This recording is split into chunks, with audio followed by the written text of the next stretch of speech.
Imagine a city that doesn't just tolerate winter, it throws a party for it. Every February, the streets of Sapporo fill with crowds from around the world, all drawn to stare upward at structures carved from snow that stand taller than buildings, lit from below like something out of a dream. This is not a small festival with a few ice sculptures in a town square. This is a spectacle that transforms an entire city that took over 70 years to grow from a handful of high school students packing snow in a park into one of the most visited winter events on Earth. Welcome to Walking Tour of Japan, a podcast dedicated to bringing you a new adventure somewhere in Japan with every episode. Each week we'll travel to a different destination, from ancient temples and stunning gardens to fascinating cities, historic landmarks, and hidden gems tucked away across this incredible country. If you're gearing up for your own trip, head over to northstartravelers.com, where you'll find gear recommendations to help you travel smarter, plus a full list of our other podcast shows covering destinations around the world. If you love discovering new places and planning your next adventure, follow the podcast so you never miss an episode. And if you're enjoying the show, leaving a positive review goes a long way in helping others find it. Now let's explore Japan.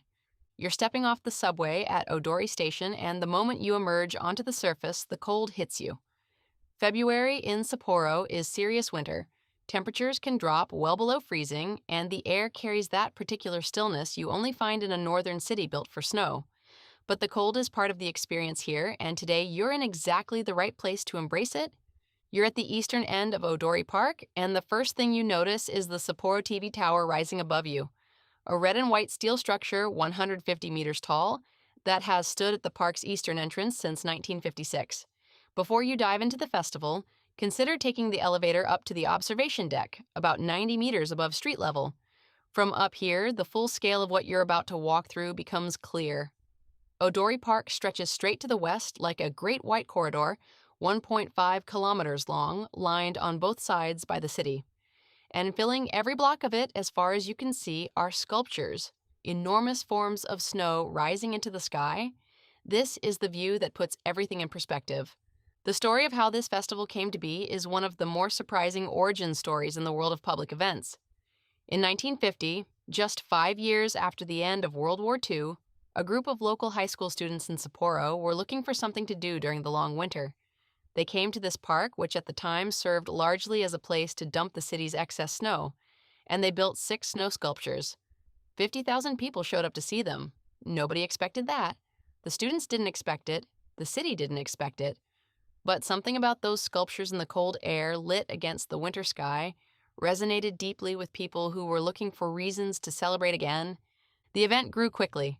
Within a few years, the Japan Self-Defense Force had joined in, bringing military engineering and logistics to bear on the task of building truly massive structures. By 1959, the festival had caught national media attention. And then, in 1972, Sapporo hosted the Winter Olympic Games, and the festival gained international recognition that it has never lost.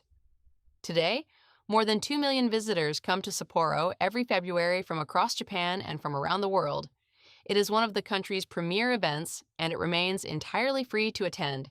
Now come back down, step out of the tower, and let the tour begin. You start walking west from the first block. An ice skating rink occupies part of this opening section.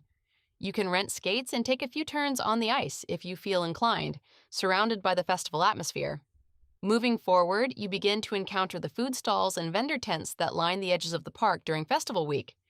Hokkaido's famous flavors are represented here in full: steaming bowls of miso ramen, skewers of grilled meat, corn on the cob brushed with butter and soy, warm cups of Sapporo beer.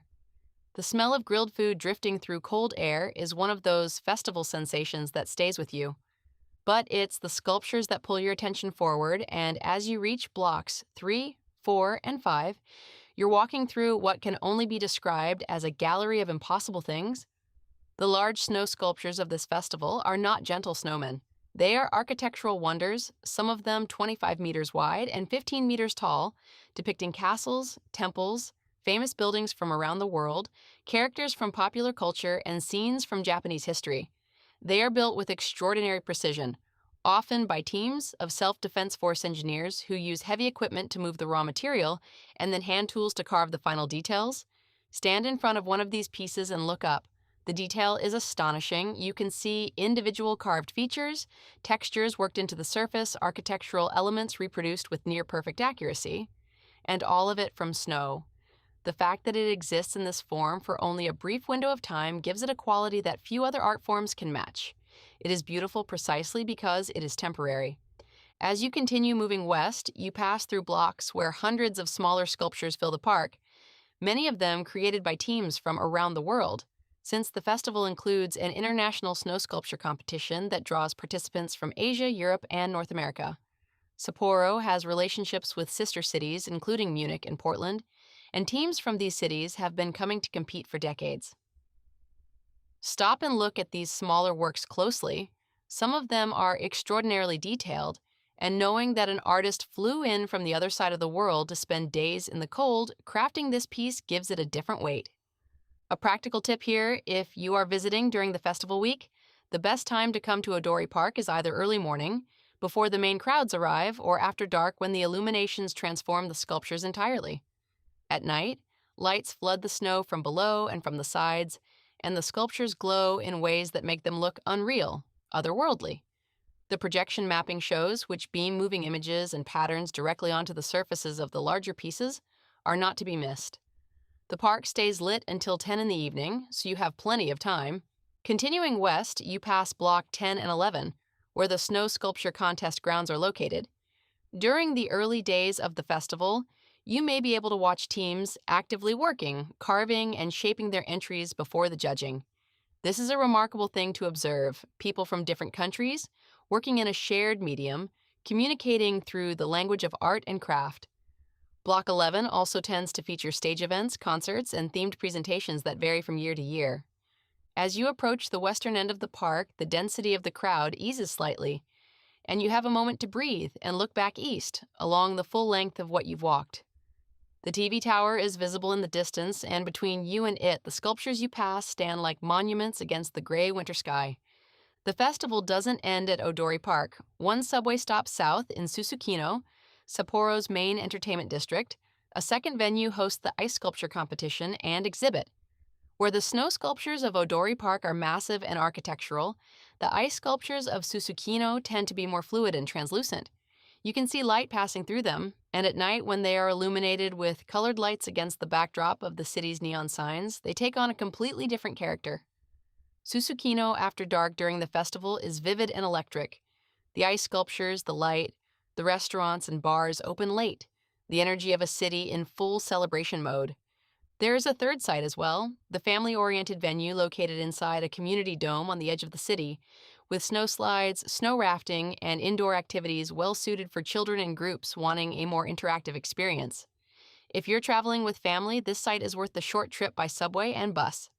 One thing worth knowing about the festival schedule: the sculptures at Odori Park are typically built and refined in the days just before the official opening, and if you arrive during this period, you can watch the teams working. Some visitors find this behind-the-scenes glimpse even more compelling than the finished product.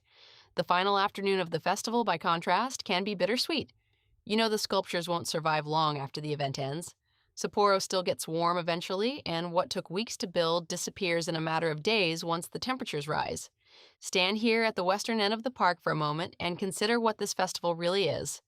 It started with young people looking for something beautiful in a difficult winter, in a country still finding its way after tremendous hardship. And they found it by working with what was all around them, by turning the thing that made winter hard into something extraordinary. That impulse to celebrate, to create, to share is what has kept this event alive and growing for more than 70 years.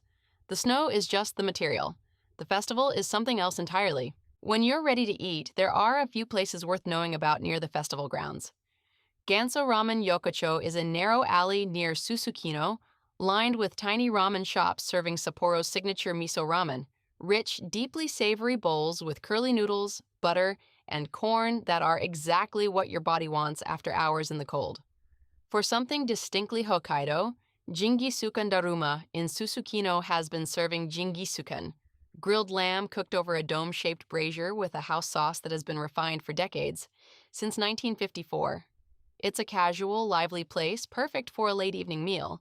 And for soup curry, which originated in Sapporo and is unlike any curry you've had elsewhere, Soup Kurigaraku near the festival area is one of the most consistently recommended spots in the city.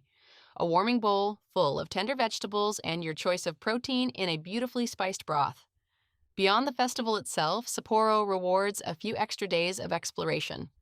The former Hokkaido Government Office Building, just a short walk north of Odori Park, is a striking red brick structure from 1888 that holds exhibits on the development of Hokkaido and is one of the finest examples of Meiji-era Western architecture in Japan. The Sapporo Clock Tower, built in 1878 as a drill hall for an agricultural college, is the oldest clock tower in Japan and still tolls the hour, a remarkable survivor from the early days when the city was being built with American guidance and Western architectural influence. Tanuki-Koji Shopping Street, a covered arcade just south of the park, stretches for nearly a kilometer and is lined with shops, restaurants, and stalls where you can find Hokkaido specialties, souvenirs, and warm places to rest between outdoor excursions. And the Nijo Market, a short walk from Odori Park, is a traditional fish market where vendors sell fresh snow crabs, sea urchin, salmon roe, and all manner of Hokkaido seafood. An ideal breakfast stop before a long day at the festival. That brings us to the end of today's episode. Before you go, a few quick things. Subscribe so you never miss a destination, leave us a positive review to help others find the show, and share this episode with someone who loves exploring Japan. And if you're hungry for more adventures beyond Japan, visit northstartravelers.com to explore our other podcast shows and browse gear recommendations for wherever your next journey takes you. Your support means the world and keeps these adventures coming. Thanks for joining us, and we'll see you on the next walk.